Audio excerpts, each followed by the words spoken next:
Menthal, thank you so much for your time. Joining me now is Glenn Greenwald, columnist on civil liberties and U.S. national security issues for The Guardian newspaper. Glenn broke the Edward Snowden story in The Guardian and wrote today's story about XKeyscore. Glenn, I am getting confused, okay? I have to say, totally honestly, when a new program is described, and I read several times the article about XKeyscore, I can't tell if what I'm reading about is basically a software interface tool that people are using to get data that's already being grabbed by other programs or under different authorization, or a distinct program of surveillance. It seemed to me today that what we're reading about is a tool that allows analysts to search from data that is being collected under legal authority of the FISA court. Is that correct?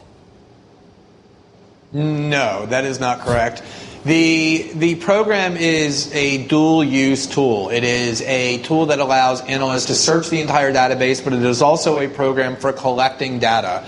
So the NSA's own documents describe it as a tool designed to collect, quote, nearly everything a user does on the internet. It's designed to collect that and to store it into databases. So the database that you're talking about with XKeyscore has 41 billion internet records stored each and every month for a 30-day period. And what is different about it is that unlike, say, surveillance under the FISA court, the analyst sits at his or her desk and they search for things when they don't even know the person that they're searching for. They can search just by general keyword, or they search email accounts for certain words, or they search user browser histories or Google searches for names, and then they start assigning suspicion to people and then tracking them. So it has nothing really to do with the FISA court. Remember, the FISA court is necessary only when you're targeting a U.S. person.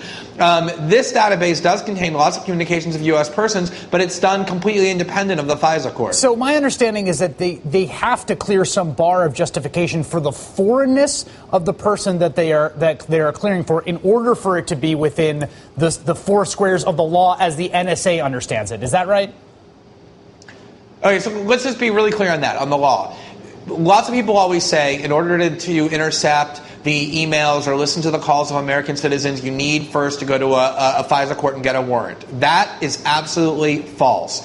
In order to target a U.S. person, to say I'm going to listen to all of their phone calls or all of their emails, you do need to go to a FISA court and get a warrant. Of course, the FISA court is notorious for never saying no, but that's a separate issue.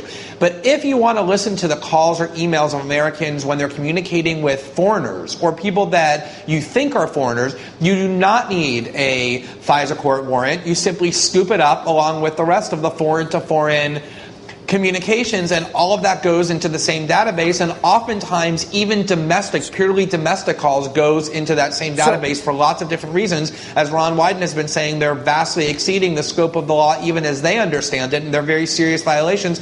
And so there's virtually no oversight on these analysts. They just click a click-down menu, they type 4 words into justification, we think he's foreign, we think he works for a foreign government. Nobody checks or monitors or approves what they're doing, and they're often running with extremely invasive surveillance. So that to me seems like the big issue in question here, because the NSA's defenders that I've been reading and talking about will talk about the institutional culture of the place. And I've heard this analogy I'd like you to respond to, right?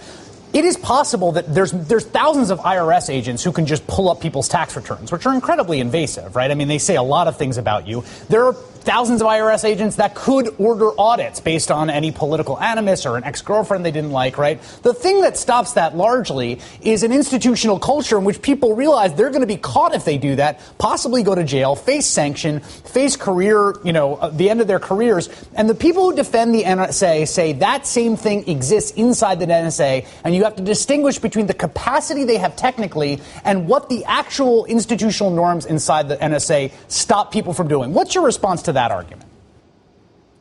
I have 2 responses to that argument. First of all, if it were true that the NSA were free of serious abuse, it would be the first time in human history that a massive, strong, potent surveillance system was created in the dark with no checks, and human beings didn't abuse it. The history of the United States should lead anybody to realize that building a massive surveillance state without serious checks and oversight will lead to abuse. That was the lesson of the Church Committee, that for decades the United States government seriously abused surveillance because nobody was looking over their shoulder to see see what it was they were doing. They didn't have to go to courts and get approval for each individual warrant, so they eavesdropped on Martin Luther King and the anti-war movement and all kinds of political groups for improper purposes. But secondly, as secret as the NSA is, we know there's serious abuse. Chris, in 2011, there was an 86-page ruling from the FISA court saying that what the NSA was doing systematically violated the Constitution and the law. As I said, Ron Wyden just this week got James Clapper to admit that there are numerous violations of the law that the NSA is committing, and they try and slough it off and say it's not intentional, but Wyden said it's much more serious than the government